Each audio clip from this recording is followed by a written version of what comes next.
अब बात करेंगे legal care and sports centre के in charge assistant professor Naresh Sharma से। शर्मा जी, लीगल एड में आप क्या कर रहे हैं इस समय, क्या प्लान है आप लोगों का? भूटानी जी, जैसे नाम है लीगल केयर, इसका अर्थ ये है कि केयर सब तरह से होती है। कुछ ऐसे भी पर्सन हैं हमारे समाज में जिनको कानूनी सहायता नहीं मिल पा रही, जो असहाय हैं, जो हमारे यहाँ भी आपने देखा होगा access to justice for all लिखा हुआ है, न्याय सबके लिए होना चाहिए। तो वो न्याय सबके लिए हमारा जो ये सरस्वती लॉ कॉलेज है, ये इसी बात को लेकर, इसका ध्येय यही है, मिशन यही है कि वो न्याय सबको कैसे प्रोवाइड हो और वो हमारे जो बच्चे हैं वो सीखते हुए लर्निंग प्रोसेस में ही कैसे सबको न्याय दिलवा सकें। उसके लिए हम हर सेमेस्टर में बहुत सारे लीगल एड कैंप कराते हैं, गांवों में जाते हैं। ना केवल थ्योरेटिकल या केवल भाषणबाजी नहीं होती है, वहाँ फील्ड में जाके जो असहाय हैं, जिनकी पेंशन नहीं बन रही, जिनका आधार कार्ड में कोई प्रॉब्लम है, कुछ भी ऐसी प्रॉब्लम जो वो किसी अफसर से, किसी डिपार्टमेंट से निराश होकर घर बैठ गए हैं, तो हमारे ये जो लीगल बच्चे, मैं इनको कहता हूँ लीगल, हमारे ये कानूनबाज हैं, जो हमारे लीगल ईगल होंगे, ये लीगल ईगल गांवों में जाकर उन असहाय लोगों से समस्याएं सुनते हैं, परफॉर्मा भरवाते हैं, और जो डीएलएस से है, डिस्ट्रिक्ट लीगल सर्विस अथॉरिटी, उसके अंदर हम आते हैं और उसी के तहत काम कराते हैं। अभी जैसा हमारा प्रपोज्ड है, हम ओल्ड एज होम है, जो ऐसे माँ बाप हैं जिनको घर से निकाल दिया गया है, जिनकी कोई सहायता नहीं करने वाला, तो हमारे ये बच्चे उस ओल्ड एज होम में जाके कहते हैं जब होम्योपैथी काम ना आए, जब एलोपैथी काम ना आए, तो सिंपैथी काम आती है। तो उनके वहाँ जाकर ये उनसे समस्याएं सुनेंगे। एक और अभी प्रिंसिपल मैम ने हमें आदेश कर दिया है, हमारी बात हो चुकी है, हम एवरी ट्यूसडे या कुछ गैप कर पंचवटी पर पंचवटी जो मंदिर है उस पर legal care and support centre की तरफ से एक वहाँ कॉर्नर हम बनाएंगे, स्टॉल हम बनाएंगे। तो जो लोग आ रहे हैं, जो कॉलेज में आने से संकोच करते हैं या कोर्ट में आने से संकोच करते हैं, वहाँ वो अपनी किसी भी समस्या को हमारे बच्चों को बताएंगे और उसके थ्रू हम डीएलएसए में उनकी वो अप्रोच, वो एप्लीकेशन हम वहाँ पहुँचाएँगे। कोर्ट में आदमी जब जाता है तो थर थर काँपता है, नया नया होता है। तो आपके जो स्टूडेंट्स होंगे वो भी नए नए आते होंगे, जब एडमिशन लेते होंगे, तो फर्स्ट टाइम उनका रिएक्शन क्या होता है? देखिए, अगर आप बात करें सभी एजुकेशनल इंस्टीट्यूशन की, तो यहाँ एजुकेशनल इंस्टीट्यूशन बोला ही नहीं जाता, यहाँ बोला जाता है सरस्वती परिवार। और परिवार में आने से कोई डर कैसे सकता है? परिवार, सरस्वती परिवार की मैं बात नहीं कर रहा, मैं तो कोर्ट में बड़े बड़े लोग जो क्रिमिनल होते हैं वो तो थर थर काँपते ही काँपते हैं, लेकिन एक आम इंसान बहुत ज़्यादा काँपता है। उसको ये डर लगता है कि कोर्ट में जाने से सजा हो जाएगी, बाई चांस कोर्ट में मोबाइल भी बज जाएगा, तो उसको ये भी होता है डर कि मोबाइल बजा, या तो जुर्माना होगा या कुछ शाम तक खड़ा रहना पड़ जाएगा। तो ऐसी कहीं धारणा होती होगी स्टूडेंट्स के अंदर भी, लेकिन जब फर्स्ट टाइम आते होंगे तो उसको धारणा कैसे दूर होती है? आप जो कह रहे हैं कि उनकी जो फर्स्ट अपीयरेंस है वो बड़ी डर वाली हो सकती है, बट हमारा जो कुरिकुलम है, हमारा जो सिलेबस है, हमारी जो स्टडी मैकेनिज्म है, उसमें हम यही कराते हैं। मूट कोर्ट एक कॉन्सेप्ट होता है, आपने मूट कोर्ट देखा भी है, आप कई बार फंक्शनों में आए भी हैं।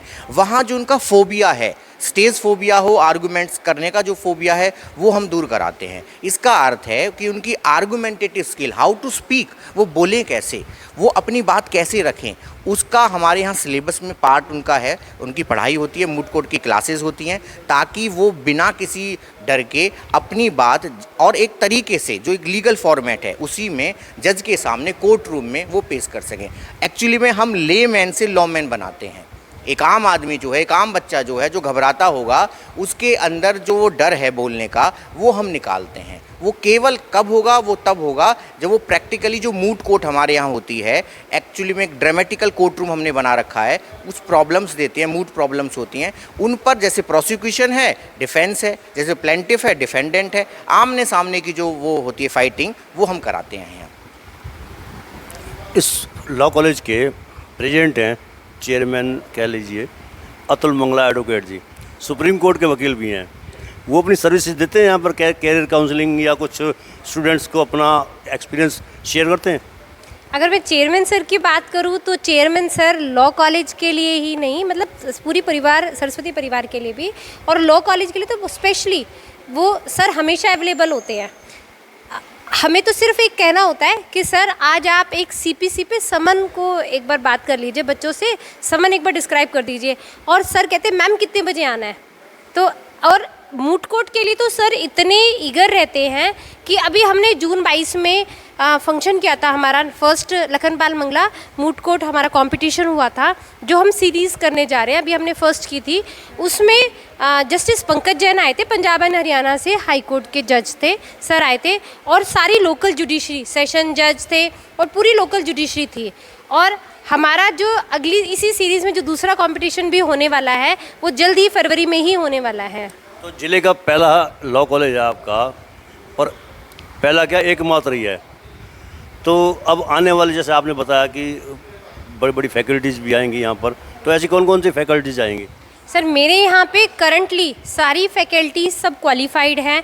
एनएलयू से मेरे पास फैकल्टी हैं, ज़्यादातर लोग डॉक्टरेट हैं या डॉक्टरेट परस्यू कर रहे हैं, ठीक है। अगर मैं फैकल्टी ओरिएंटेशन की भी बात करूं तो अभी हमने 28 फरवरी को एफडीपी प्रोग्राम भी किया था फैकल्टी के लिए। हमारा जो फोकस है ना वो ओवरऑल डेवलपमेंट पे है, फैकल्टी डेवलपमेंट, स्टाफ मतलब स्टूडेंट्स डेवलपमेंट। उसमें सर और मैम की तरफ से हमें गिफ्ट मिले, डायरेक्टर मैडम और सर की तरफ से हमें गिफ्ट्स मिले। उसका ऑब्जेक्ट ये था कि हम परिवार का सदस्य हैं, हम एक हर इवेंट को एक त्यौहार की तरह मनाएं ताकि हम होल हार्टेडली फ्री होके अपना काम कर सके, अपना मैक्सिमम दे सके बच्चों के लिए, समाज के लिए। जैसे हर पेरेंट्स हैं, कोई बच्चे को आईएएस बनाना चाहता है, कोई डॉक्टर बनाना चाहता है, कोई आईपीएस बनाना चाहता है, तो वकील भी बनाना चाहता है, तो प्रेफर करते हैं आपके लॉ कॉलेज को? सर मैं ये कहती हूँ कि आप डॉक्टर बने, वकील बने, इंजीनियर बने, जो बने, पहले एक अच्छे इंसान बने और उसके बाद अपने लिए जागरूक बने। जिस दिन आप अपने लिए जागरूक बनेंगे उस दिन आप अपने आप अच्छे वकील बन जाएंगे। मैं पेरेंट्स की बात कर रहा हूँ कि वो कोई पेरेंट्स जो होते हैं वो या तो डॉक्टर बनाना चाहते हैं, या इंजीनियर बनाना चाहते हैं, आईएएस बनाना चाहते हैं, आईपीएस बनाना चाहते हैं, वकील भी बनाना चाहते हैं, तो ऐसे पेरेंट्स की संख्या एक परसेंटेज कितनी होती होगी? सर लीगल प्रोफेशन की बात करूं तो legal profession is equivalent to the medical profession. अगर आप फॉरेन में भी देखें तो एक वकील का जो दर्जा है वो डॉक्टर से भी बड़ा होता है। क्यों? क्योंकि डॉक्टर जैसे आपकी हेल्थ के लिए आपको इलाज करता है, ऐसे ही एक वकील आपके अधिकारों के लिए आपका इलाज करता है, आपके अधिकारों के लिए लड़ता है। वो आपकी मेंटल हेल्थ देखता है एक वकील, ठीक है। और अगर मैं पेरेंट्स की बात करूं, हमारे क्षेत्र में पेरेंट्स में एक बहुत जागरूकता है लीगल एजुकेशन के लिए।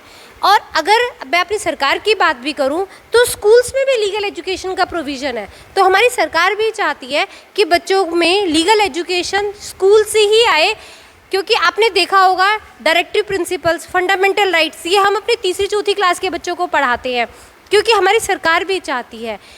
देखो हमारे यहाँ एक कहावत है, there is ignorance of law is no excuse. अगर आपको अपने कानून के बारे में नहीं पता तो ये आपकी गलती है। क्यों? हम ये नहीं कह सकते कि मुझे इस कानून के बारे में नहीं मालूम था। इसीलिए legal education must be there for every child. तो ये थे हमारे बीच में प्रिंसिपल डॉक्टर मोनिका गुप्ता और लीगल केयर सपोर्ट सेंटर के assistant director Naresh Sharma. College के बारे में आपने सुना होगा, उनके विचार, उनकी बातें, और कैसा कॉलेज है यूट्यूब से पता भी चल जाएगा।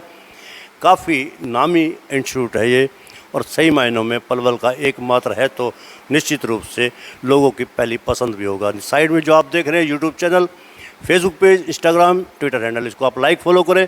कमेंट बॉक्स में जाकर एक प्रतिक्रिया अवश्य दीजिए। धन्यवाद। जय हिंद, जय भारत।